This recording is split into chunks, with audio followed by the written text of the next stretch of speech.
السلام عليكم ورحمة الله وبركاته. حبايب قلبي، يا رب كلكم تكونوا بخير وسعادة وصحة يا رب طول العمر. اللهم صل وسلم وبارك على سيدنا محمد وعلى آله وصحبه وسلم. ما تخافيش، هقول برضه المقدمة اللي انت بتحبيها. يا مساء الحب، يا مساء الأمل، يا مساء التفاؤل، يا مساء الورد، يا مساء كل حاجة. كل حاجة في الدنيا ريحتها حلوة وكل حاجة جميلة. أنا بمسي عليكم والله بيها. وحشني قوي قوي قوي قوي. ربنا اللي يعلم. بيبقى نفسي ابقى متواجده معاكم اليوم كله.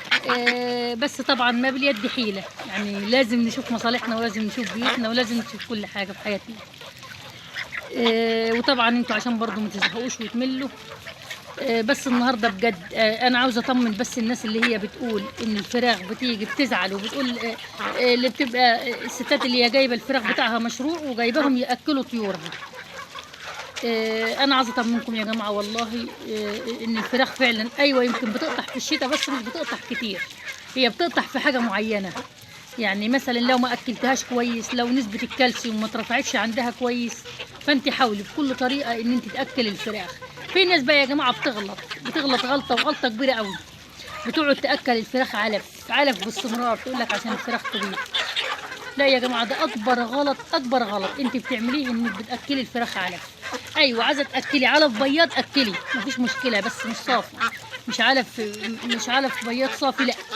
خلطي، حطي مع العلف البياض حاجات كتيره وان شاء الله الفراخ مش هتقطع لك طول الشتاء ولا حاجه. بسم الله ما شاء الله، الله اكبر يعني. انا والله الحمد لله لا شتاء ولا صيف. بس انا يمكن ما ربطش فراخ بقالي فتره كبيره، بس صراحة ربنا يعني ربنا راضيني الحمد لله. والله ربنا راضيني، كل يوم اطلع اجيب كمية بيض من عند الفراخ الحمد لله يعني، والشكر لله. والله لما ده طبعا يا جماعة هو مش كله بيض، انا حاطة حاجة كده من تحت عشان البيض ما يتكسرش، حاطة حاجة كده من تحت. بطلع الم برضه كمية بيض كتيرة بسم الله ما شاء الله. ربنا يبارك يعني ويزيدكم يا رب ويديكم من فضله ونعيمه. طبعا احنا هنقول على حاجه حلوه جدا جدا النهارده، وهتخلي فعلا الفراخ بتاعتك لا تقطع لا صيف ولا شتاء. خليكم معايا بقى كده في الفيديو، هجيب لكم مكون حلو جدا. المكون بتاعنا يا جماعه ده الرده حلوه قوي قوي قوي يعني فوق ما تتخيلي. طبعا الناس هتقول الرده بتعمل ايه، في ناس هتقول لك الرده بتنشف الطيور، في ناس هتقول لك مش عارفه ايه. هي الرده والسرس اهو. الرده خلطيها على حبه سرس كده اهو وحطيها للطيور. طبعا ما تحطهاش صافي، انا بقول لك بس المكون ما تحطهاش صافي وما تكتريش منها قوي يعني. الرده دي يا جماعه لو عندك الفراخ طبعا بتبقى في المؤخره بتاعه الفراخ كده، بتبقى من ورا كده كميه دهون وميه كده بتبقى لازقه في الفراخ من ورا. فالرده دي الرده والسرس هتخلي لك كميه الدهون دي كلها تسيح، وتبص تلاقي العنقود بتاعك ما شاء الله ساحت من حواليه الدهون وتنشط وابتدى يسخن من تاني، والفراخ تبيض لك كميه بط ما شاء الله عليها. مش هتبطل بط كده والله اكبر يعني زي فراخي ما شاء الله. فعلا يا جماعه الفراخ النوع المشعر ده حلو قوي قوي قوي. انا لحد هذا الوقت لسه الفراخ البلدي اهو داخله على 4 شهور ما بضتش. هي برضو الفراخ البلدي يا جماعه اللي بيقول لك بتبيض من 3.5 مش عارفه ايه، ايوه في فراخ بتبيض من 3.5 بس مش بتبقى بلدي حر.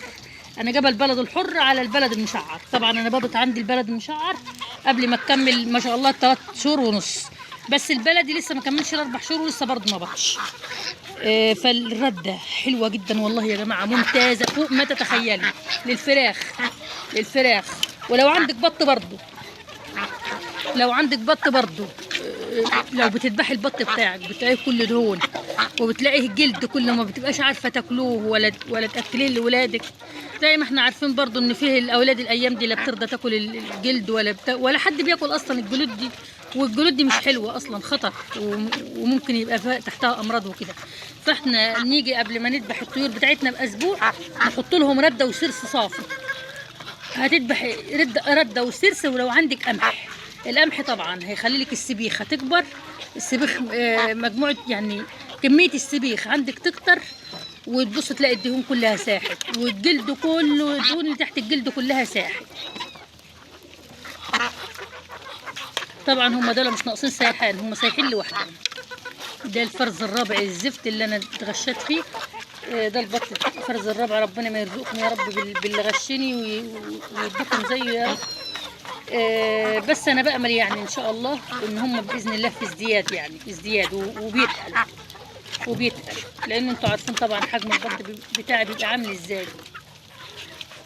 بس فاحنا المكون الرده دي، الرده على السرس، على الخلطه بتاعتك بقى اللي انت بتخلطيها، الدشيش على العلف البياض، على العيش المدشوش، على الكركم، على الكزبره، على الحاجات اللي انا عملتها لكم قبل كده، على الرز يا جماعه. الرز فوق، الرز ممتاز ممتاز ممتاز ممتاز جدا يعني فوق ما تتخيلي.